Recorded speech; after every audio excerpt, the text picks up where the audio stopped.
Putri Az-Zahra, seorang pelajar SMP asal Kota Bandung, mencuri perhatian para penggemar novel. Novelnya berjudul IPA dan IPS menjadi bestseller dan digemari para pelajar. Berawal dari kebiasaannya mencurahkan isi hati dalam buku diary, membuat Putri Az-Zahra mampu membuat sebuah novel remaja berjudul IPA dan IPS. Novel tersebut telah dibaca 6 juta orang di aplikasi Wattpad. Di usianya yang baru 14 tahun, Putri Az-Zahra sudah mampu menghasilkan pundi-pundi rupiah untuk membiayai pendidikannya ke jenjang yang lebih tinggi.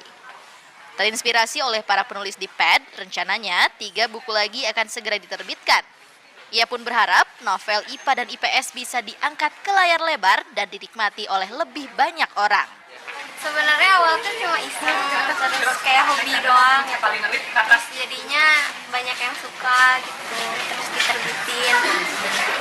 Hobi menulis didukung penuh oleh keluarga dan lingkungan sekolah. Novel uniknya ini diharapkan dapat diterima secara luas oleh para remaja dan bisa menjadi sumber inspirasi untuk membangun bangsa.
Pedar perkara novel.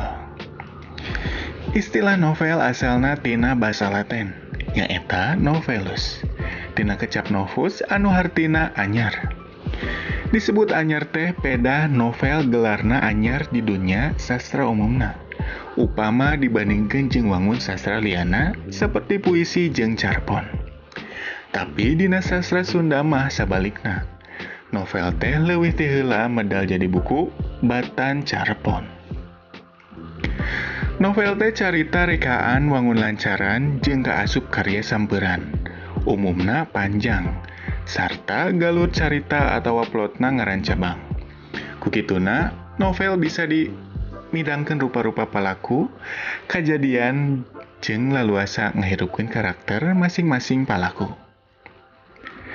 Disebut karya sampeuran teh pedah novel kaasup karya sastra modern. Lahirna dina sastra Sunda abad ka-20. Sabada dunya kasuastraan diurang kapangaruhan ku barat. Pangpangna Inggris, Walanda jeung Prancis. Ari buku novel munggaran dina sastra Sunda nyaeta Baruang Kanu Ngarora. Karya Daeng Kanduruan Ardiwinata. Wedalan Balai Pustaka tahun 1814. Leuwih ti heula medal bata novel munggaran dina basa Indonesia. Nyaeta Azab dan Sengsara. Karya Merari Siregar anu medal tahun 1820. Daeng Kanduruan Ardiwinata, nenehna Ardiwinata teh salah saurang pangarang moyan.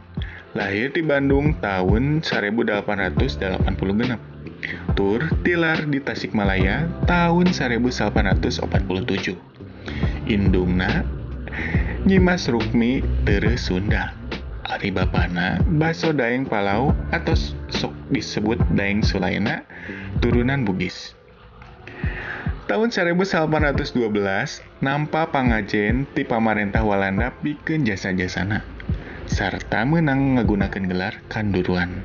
Di harita ngaranna jadi Daeng Kanduruan Ardiwinata.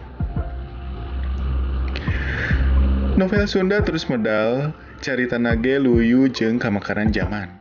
Tahun 1820 genep medal novel Agan Permas karya Johana.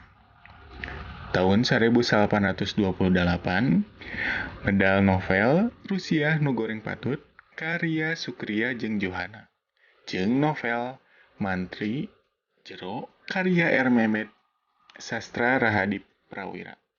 Tahun 1832 medal novel Lain Eta karya Moh Amrik. Tahun 1840 medal novel Laler Bodas karya Samsu.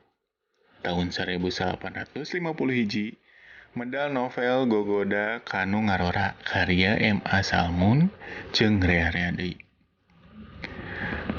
Nepi ka kiwari novel Sunda terus ditarulis boh ku pangarang senior, boh ku pangarang ora. Rupa-rupa hadiah sastra ge dipasrahkeun pikeun pangarang novel. Di antarana hadiah sastra rancage pikeun